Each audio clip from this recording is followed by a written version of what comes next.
فيه كتب بتحس إنها مكتوبة بالدموع مش بالحبر. كتب ما بتحكيلكش، بتعيط جنبك.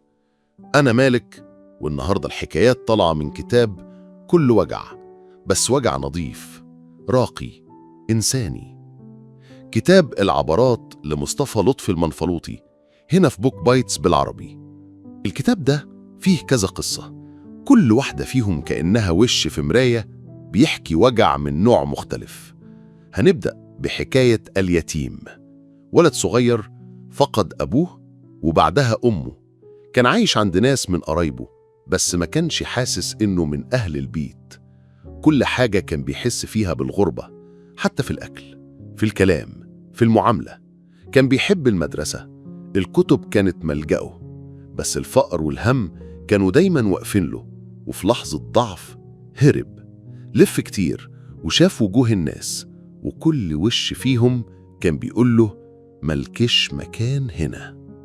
حد شافه، راجل بسيط، خد بإيده ورباه وعلمه، والولد بقى طبيب بيعالج أطفال زيه. بس في كل مرة يسمع كلمة يا بابا من طفل صغير كانت دموعه بتنزل من غير ما يحس. نروح لحكاية تانية، الهاوية، عن واحدة حبت بصدق بكل كيانها، لكن اتخدعت، واللي كانت بتستناه بالأمان سلمها للقسوة. انتهت حياتها في صمت، من غير صراخ، من غير فضايح. بس الرسالة اللي سابتها كانت درس لكل قلب طيب: ما تديش نفسك لحد ما يستحقش. وفي قصة الحجاب، عن بنت صغيرة عايشة في زمن الكلمة فيه أغلى من الذهب. كانت بتحب تتعلم، تفكر، تقرأ، بس الناس شافوها غلط لمجرد إنها كانت بتسأل. فضلت تحارب لوحدها بصبر، بكبرياء. ولما الناس رجعوا ورا هي كانت واقفة، ورغم الدموع كانت ابتسامتها هي اللي انتصرت. وآخر حكاية نحكيها دلوقتي، جزاء المرأة، عن زوجة، بنت، كلهم في واحدة. اتعبت وشالت وسكتت وضحت، وفي الآخر اتنست. بس الدنيا ما بتمشيش في خط مستقيم، وفي يوم الدنيا رجعت لها حقها، مش لأن الناس اتغيروا، لكن لأن ربنا كان شايف.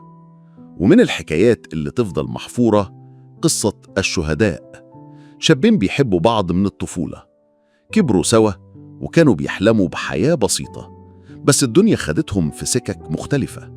هو سافر وهي استنته، ولما رجع مصاب مجروح، بس أول ما شافها حضنها ومات في حضنها، وهي ماتت بعده بأيام.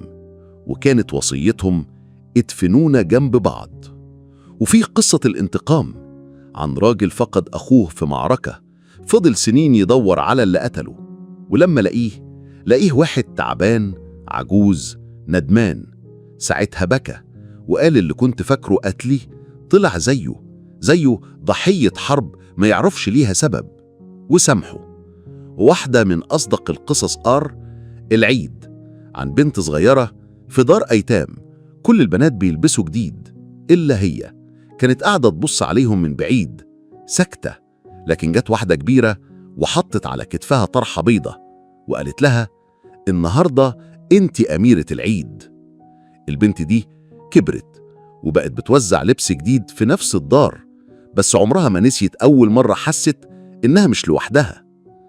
العبرات مش بس قصص، دي مشاعر حقيقية اتحطت في ورق، بتوريك إن الحزن مش نهاية، وإن الدموع ساعات بتخلي الإنسان أنضج، أقوى، أنقى. أنا مالك، واللي سمعته النهاردة كان حكايات من زمن أهدى بس أحس. ودي واحدة من اللحظات اللي بتفكرنا إن القلب عمره ما بينسى. في بوك بايتس بالعربي، سلام.